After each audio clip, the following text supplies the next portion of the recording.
کہ فقط اتنا سبب ہے انعقاد بزم محشر کا کہ ان کی شان محبوبی دکھائی جانے والی ہے۔ یہ جو میدان محشر لگے گا یہ حضور علیہ السلام کی شان دکھائی جائے گی۔ کیوں؟ حساب کتاب کا کیا مقصد ہے؟ میزان پہ، میزان عمل پہ اللہ تعالیٰ نہیں جانتا کہ کس نے کتنی نیکیاں کی ہیں، کس کے کتنے گناہ ہیں، کون جنتی ہے کون جہنمی ہے۔ جب سب کچھ اللہ کے علم میں ہے کہ جنتی اور جہنمی کون ہے، نیکیوں اور برائیوں کا حساب اللہ کے پاس ہے، تو پھر یہ اعمال تولنے کا کیا حساب ہے؟ تو امام حسن رضا کا غالباً یہ شعر ہے، آپ فرماتے ہیں فقط اتنا سبب ہے انعقاد بزم محشر کا کہ ان کی شان محبوبی دکھائی جانے والی ہے۔ وہاں پہ حضور کی شان دکھائی جانے والی ہے۔ قیامت کے دن بھی حضور کی شان دکھائی جائے گی۔ کسی کے لیے حضور سفارش فرما رہے ہوں گے، کسی کے اعمال نامے میں پرچیاں ڈال کے اس کی نیکیوں کا وزن بڑھا رہے ہوں گے۔ یہ حضور کی عظمت و شان کا پرچار ہوگا۔ میدان عمل کا بھی فقط یہی سبب ہے جو قائم ہوگا قیامت کے دن میدان محشر میں۔ تو حضور علیہ السلام فرماتے ہیں کہ میں فخر کر رہا ہوں گا کثرت امت کی وجہ سے، اور سب سے زیادہ میری امت ہوگی۔ حضرت نوح علیہ السلام نے 950 سال تبلیغ فرمائی ہے۔ آپ کی جو عمر مبارک ہے وہ 1300 سال ہے، یا غالباً 1350 سال بھی کہیں میں نے پڑھا ہے۔ حضرت نوح علیہ السلام کی جو عمر مبارک ہے 950 سال آپ کی عمر تبلیغ ہے، جس میں آپ نے تبلیغ فرمائی ہے، جس میں آپ نے لوگوں کو اللہ کی طرف بلایا ہے۔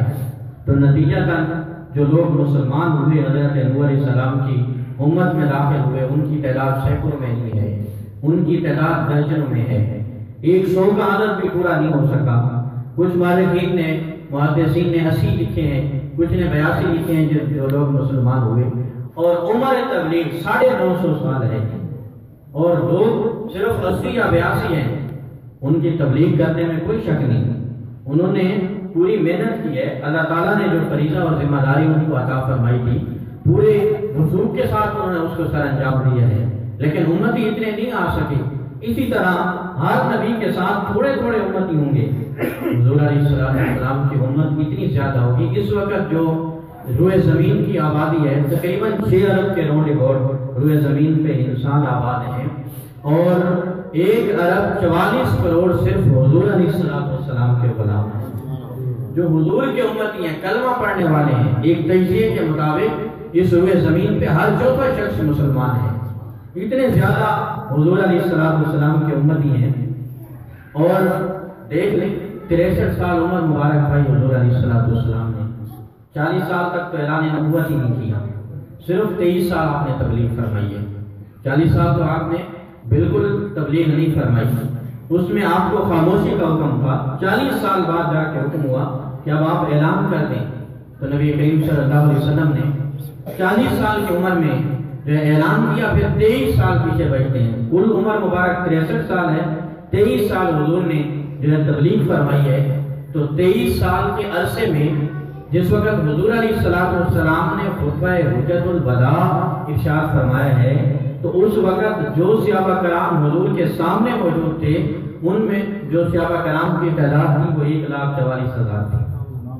آخری خطبہ حج جو حضور نے دیا ہے، جو حضور کے سامنے صحابہ کرام تھے، ان کی تعداد 1,44,000 تھی، اور جو بچے، جو عورتیں، جو لوگ وہاں پہ موجود نہیں تھے، اپنے اپنے گھروں میں تھے، ان کو ملا کے تقریباً 6 لاکھ کے قریب لوگ مسلمان ہو چکے تھے۔ تو اتنے لوگ ایک تھوڑے سے عرصے میں، مختصر سے عرصے میں، 23 سال کے عرصے میں لاکھوں کی تعداد میں لوگوں کے گلے سے کفر کی زنجیر توڑی اور ان کو ہلکا بگوش اسلام کیا۔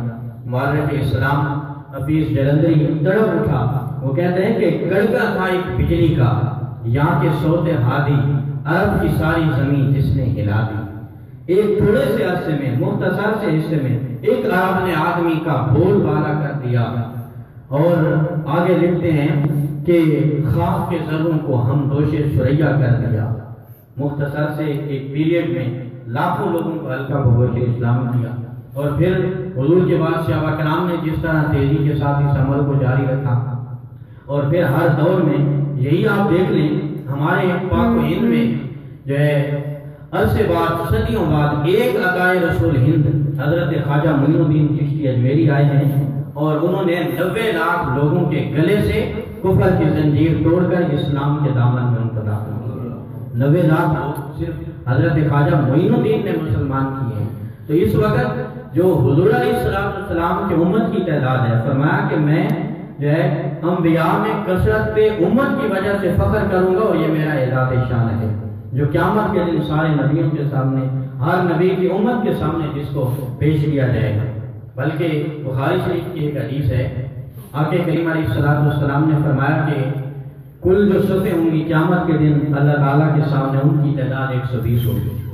جتنے بھی لوگ ہیں ان کے جو سب اللہ کے سامنے جب پیش ہوں گے تو وہ صفوں میں ہوں گے، اور کل صفیں، کیونکہ یہ دنیا تو ختم ہو جائے گی، پھر میدان محشر ہوگا اور 120 صفوں میں لوگ کھڑے ہو جائیں گے اللہ تعالیٰ کے سامنے۔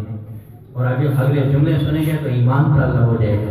حضور علیہ السلام فرماتے ہیں کہ حضرت آدم سے حضرت عیسیٰ تک جتنے بھی نبی آئے، ان کی امتیں آئیں، ان کی تعداد 40 ہوگی۔ ان کی صفوں کی تعداد کتنی ہوگی؟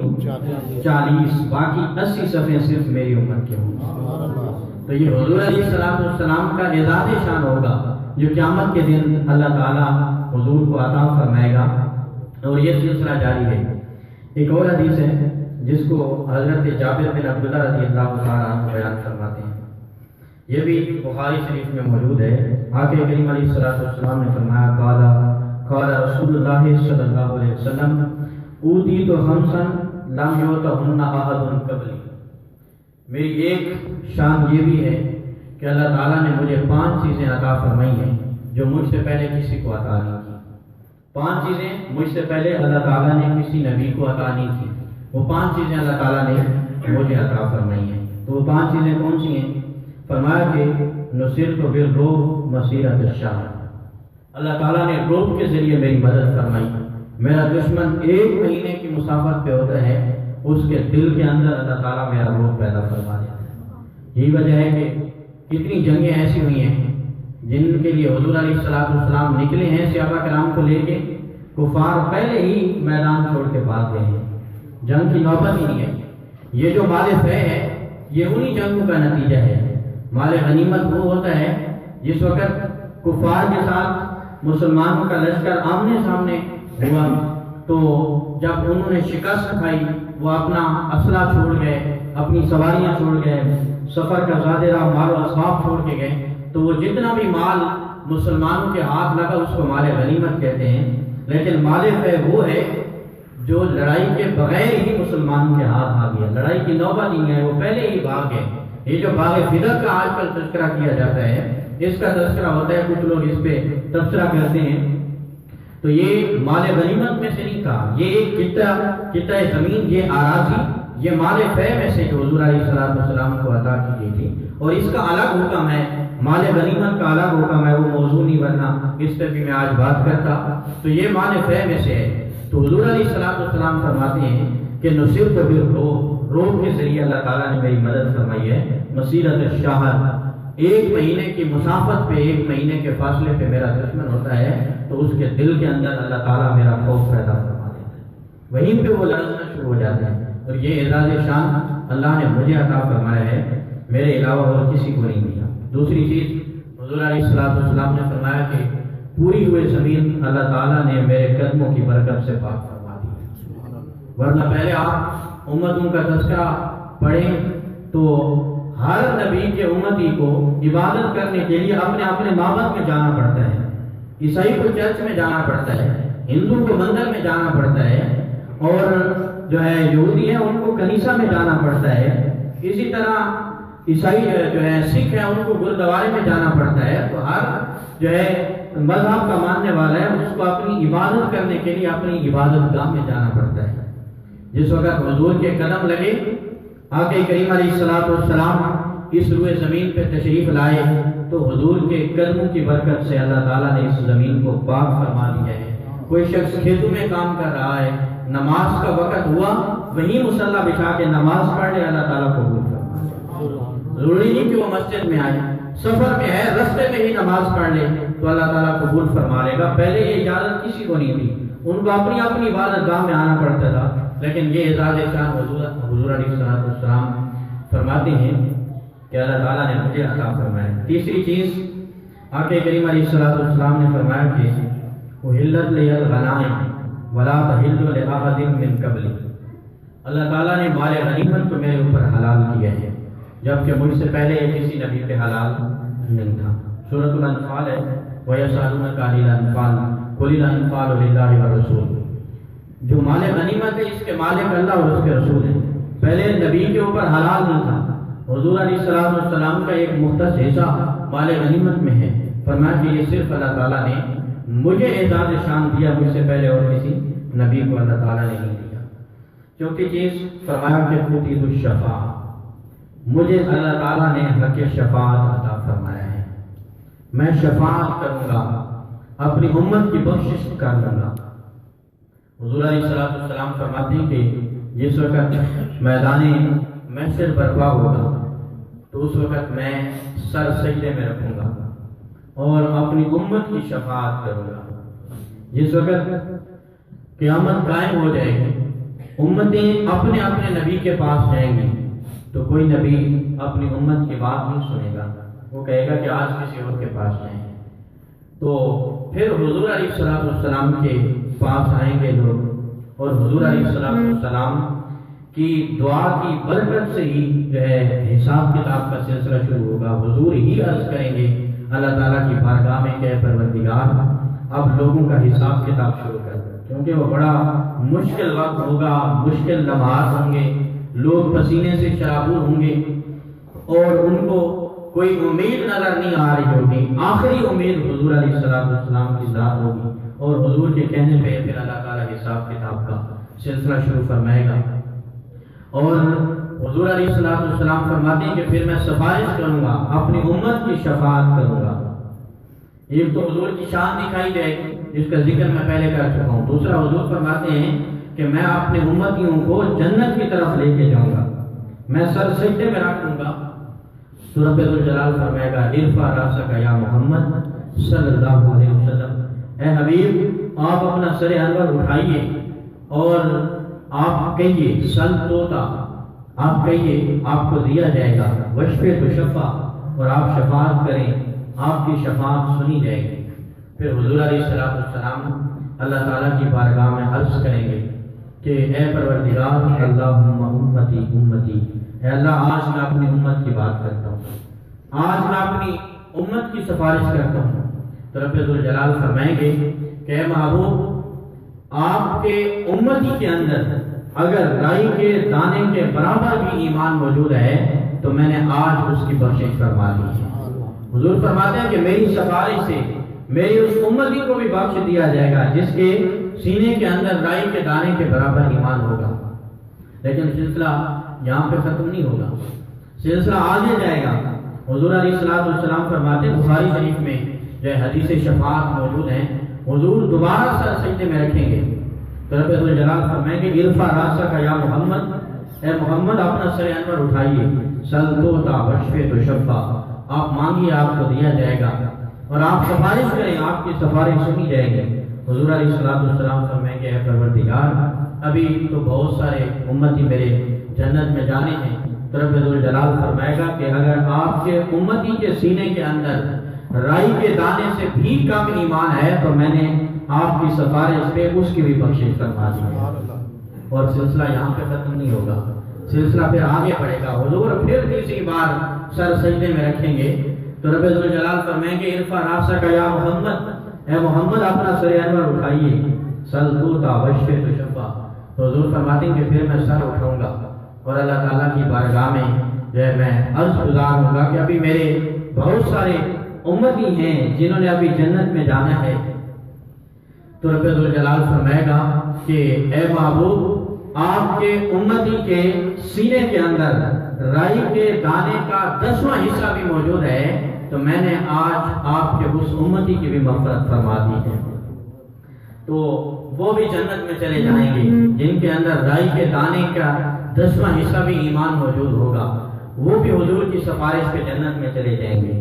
سلسلہ یہاں پہ بھی ختم نہیں ہوگا، بلکہ چوتھی بار حضور علیہ السلام سر سجدے میں رکھیں گے تو رب ذوالجلال فرمائے گا ارفع راسک یا محمد، اے محمد صلی اللہ علیہ وسلم، آپ اپنا سر انور اٹھائیے، سل توتا، سوال کیجیے، عطا کیا جائے گا، بشفے تو شفا، آپ سفارش کریں، آپ کی سفارش سنی جائے گی۔ تو جو اگلی بات میں کرنے لگا ہوں، ویسے تو اب ٹھنڈ شروع ہو چکی ہے، لیکن اگر یہ حدیث سنیں گے تو یہ ٹھنڈ آپ کے روح تک اتر جائے گی۔ حضور علیہ السلام فرماتے ہیں کہ میں سر اٹھاؤں گا اور پروردگار کی بارگاہ میں عرض کروں گا، اے پروردگار میری امت کا معاملہ میرے ہی ہاتھ میں دے دے، میں جس کو چاہوں اپنے امتی کو جنت میں داخل فرما دوں۔ تو رب فرمائے گا، اے محبوب میں نے تیری امت کا معاملہ تیرے ہی سپرد کیا ہے، جس کو چاہے جنت میں داخل کر دے۔ تو پھر آپ ایمان سے بتائیں، جس وقت ہمارا معاملہ حضور کے سپرد کر دیا جائے گا تو حضور چاہیں گے کہ ہم جہنم کی آگ میں جلیں؟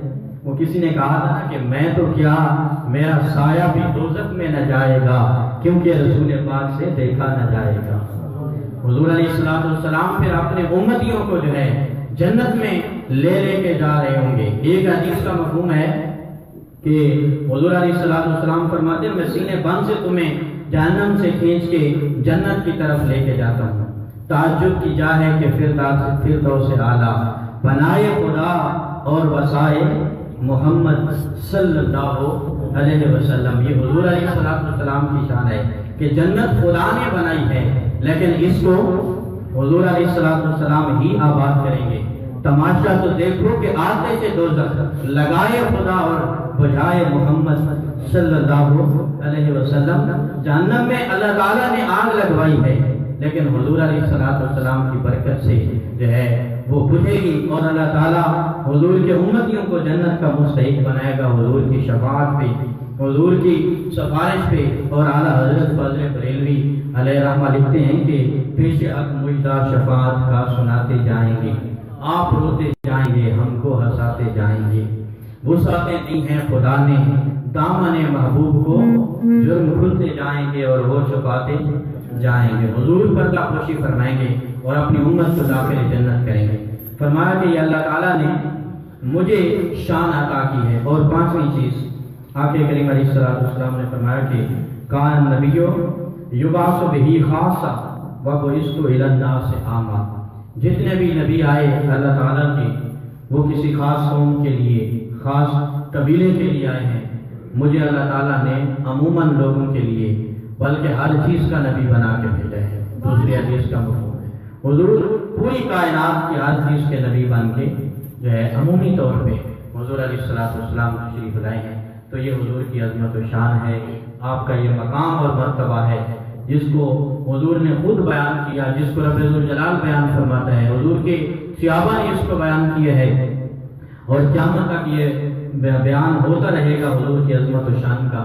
بلکہ جب قیامت قائم ہو جائے گی، انسان باقی نہیں رہیں گے، تو اس وقت بھی خود رب ذوالجلال اپنے محبوب کی عظمت و شان کا بیان فرما رہا ہے، کیونکہ فرمایا وَرَفَعْنَا لَكَ ذِكْرَكَ، اور ہم نے آپ کا ذکر بلند کر دیا ہے۔ تو یہ ذکر کبھی ختم ہونے والا نہیں۔ اسی کی ظہوری نالے ساڑھا کی بیانے، اودیاں دے صفتاں دا نات خاں قرآنے، صورتاں سپارے رنگ نبی جت جمال دا، لب کے لے آما کی تو سونا تیرے نام۔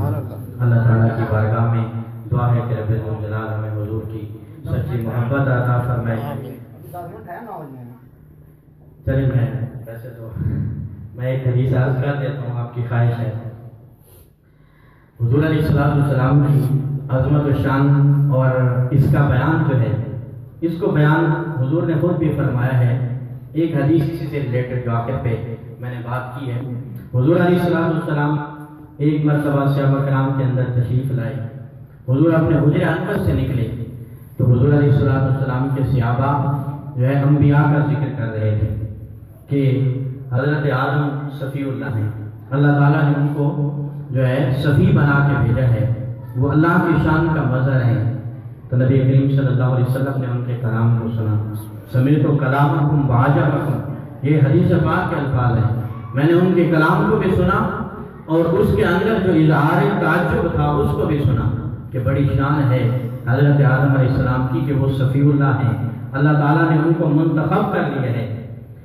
وقال الآخر، دوسرے نے کہا کہ حضرت موسیٰ کلیم اللہ ہیں، وکلم اللہ اللہ تعالیٰ نے کلام کیا ہے ان سے، حضرت موسیٰ علیہ السلام سے، تو بڑا تعجب تھا ان کے بھی لہجے میں کہ کیا بات ہے، اللہ تعالیٰ سے ہم کلام ہوتے ہیں، گفتگو کرتے ہیں، رب سے باتیں کرتے ہیں، سمیت تو کلامکم وعجبکم، حضور فرماتے ہیں کہ میں نے ان کے کلام کو بھی سنا اور اس میں جو تعجبیہ انداز تھا وہ بھی میں نے سنا۔ تیسرے نے کہا وعیسیٰ کلمۃہ وروحہ، کہ عیسیٰ بھی تو روح اللہ ہیں، کلمۃ اللہ ہیں، تو ان کے کلام میں بھی بڑا تعجب تھا، ان کو بھی حضور علیہ السلام نے سنا۔ کسی نے کہا کہ نوح نجی اللہ ہیں، کسی نے کہا کہ اسماعیل ذبیح اللہ ہیں۔ اب صحابہ کرام بیٹھے ہیں اور نبیوں کا ذکر کر رہے ہیں اور تعجب کر رہے ہیں، تو حضور علیہ السلام تشریف لائے۔ آقا کریم علیہ السلام نے فرمایا کہ میں نے تمہارا کلام بھی سنا اور اس میں جو تمہارا تعجب کا انداز تھا وہ بھی سنا۔ حضرت آدم صفی اللہ ہیں، ہوا کذالک، ایسا ہی ہے، وہ صفی اللہ ہیں۔ حضرت ابراہیم خلیل اللہ ہیں، ہوا کذالک، ایسا ہی ہے۔ حضرت نوح نجی اللہ ہیں، ہوا کذالک، ایسا ہی ہے۔ حضرت موسیٰ کلیم اللہ ہیں، حضرت عیسیٰ روح اللہ ہیں، ہوا کذالک، اسی طرح ہے۔ اور اگلے جملے ہیں، حضور علیہ السلام نے فرمایا کہ الا وانا حبیب اللہ، سن لو اللہ تعالیٰ نے مجھے اپنا حبیب بنا کے بھیجا۔ ان کی شانیں ہیں تو میری شان یہ ہے کہ میں اللہ کا حبیب ہوں، مجھے اللہ نے اپنا حبیب بنا کے بھیجا ہے۔ ولا فخر، اور میں اس پہ فخر نہیں کرتا۔ لواء الحمد بیدی یوم القیامہ، قیامت کے دن اللہ تعالیٰ حمد کا جھنڈا میرے ہاتھ میں پکڑائے گا، اور یہ جتنے بھی انبیاء جن کا آپ تذکرہ کر رہے ہیں یہ سارے کے سارے میرے جھنڈے کے سائے تلے ہوں گے۔ یہ حضرت مولا علی قاری نے اس کو شفا شریف میں بھی لکھا ہے۔ حضور علیہ السلام فرماتے ہیں کہ ولا فخر، میں اس پہ فخر نہیں کرتا، سارے نبی میرے جھنڈے کے سائے تلے ہوں گے، حمد کا جھنڈا میرے ہاتھ پہ ہوگا، اور میں اس پہ فخر نہیں کرتا۔ بات تو فخر والی ہے، فخر کیوں نہیں کرتے حضور علیہ السلام؟ تو پھر مولا علی قاری نے آگے خود ہی جواب دیا کہ فخر حضور کیوں کریں کہ یہ انبیاء حضور کے جھنڈے کے سائے تلے ہیں، فخر تو ان نبیوں کو کرنا چاہیے جن کو حضور کا جھنڈے کا سایہ مل گیا، حضور کے جھنڈے کے سائے تلے جن کو جگہ ملی، فخر تو ان کو کرنا چاہیے۔ فخر کا دل میں دریچہ باز کرنا چاہیے، جن کا تو آقا ہے ان کو ناز کرنا چاہیے، تو یہ ان کے لیے ناز کی بات ہوگی۔ آج لوگ چاند پہ گئے ہیں اور لوگ فخر کرتے ہیں کہ ہم چاند پہ گئے ہیں، حضور نے چاند کو قدموں میں بلایا ہے لیکن حضور نے اس پہ فخر نہیں کیا۔ یہ حضور کے لیے فخر کی بات نہیں، یہ تو چاند کے لیے فخر کی بات ہے کہ حضور علیہ السلام نے ان کو اپنے قدموں میں بلایا۔ تو یہ حضور علیہ السلام کی عظمت اور اشارے ہیں۔ اللہ تعالی ہمیں حضور سے سچی محبت عطا فرمائے۔ وما علینا الا البلاغ۔ علی حسن دوشی سلام کشنے، پھر اس کے بعد انشاءاللہ دعا ہوگی۔